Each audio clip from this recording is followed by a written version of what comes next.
Vanderpump Rules might not be the only Real Housewives spin-off, but it's easily one of the most popular and most talked about.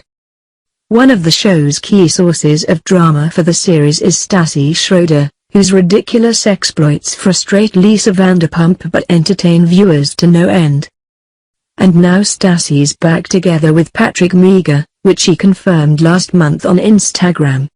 We've been so distracted by the feuding coming out of that show that we hardly noticed, but let's take a quick look through Stassi's wild history of antics, okay? Stassi's been a fixture on the show from the very first season, when she had an on-again, off-again relationship with Jax Taylor. Who, by the way, has the name of a sexy space pirate but whose personality is neither sexy nor cool. During that whole on-again, off-again business with Jax, Stassi eventually revealed that she didn't quite wait until they were through before she started things with Frank Herlihy. Though, to her credit, she did reveal it herself rather than having it exposed. Not so much to her credit, she revealed it on the Secrets Revealed episode, so we feel like it was more about show business. Frank Herlihy, it turned out, was a major creep.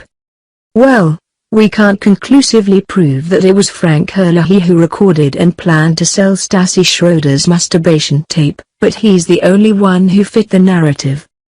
You see, many people use Skype or FaceTime or similar programs to communicate with loved ones over great distances. They make devices specifically designed for you to communicate with pets this way while you're on vacation, which is so good and pure. But obviously a lot of long-distance couples do sexy things on camera for each other. That's pretty standard. What's less standard is one of them secretly recording the other and shopping the video around to prospective buyers. This was the situation that Stassi was lamenting. And while, to be clear, it sounds like Stassi was 100% the victim in that scenario, it was definitely part of the drama that follows her storyline.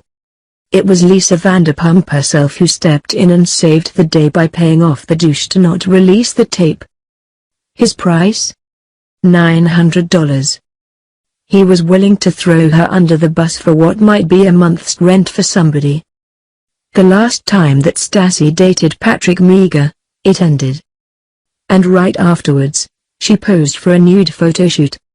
To be clear, a nude photoshoot, unless it takes place in somebody's nightmare basement, is always going to be more tasteful than a private video that so prominently features her genitals.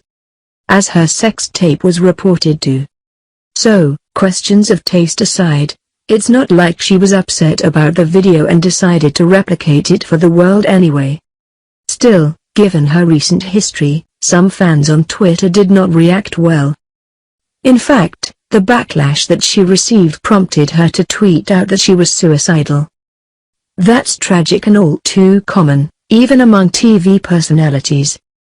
Though some accused her of tweeting that just in the hopes of silencing criticism. Of course, she'd watched her parents divorce, which can have a profound impact on people as they grow up. Stassi also watched her parents remarry and divorce again. She said that it was almost like watching it on television. That speaks to an unhealthy level of detachment. It also might explain some of the issues that she's had, in relationships and otherwise. It's easy for children of divorce to be disenchanted with love and relationships. So hopefully, maybe, this time around with Patrick Meagher will go a little better. Anyone can have personal growth that leads them to fulfillment and happiness. Even reality stars. Even if these two aren't meant to last, their antics should make for some entertaining television. It's a win-win.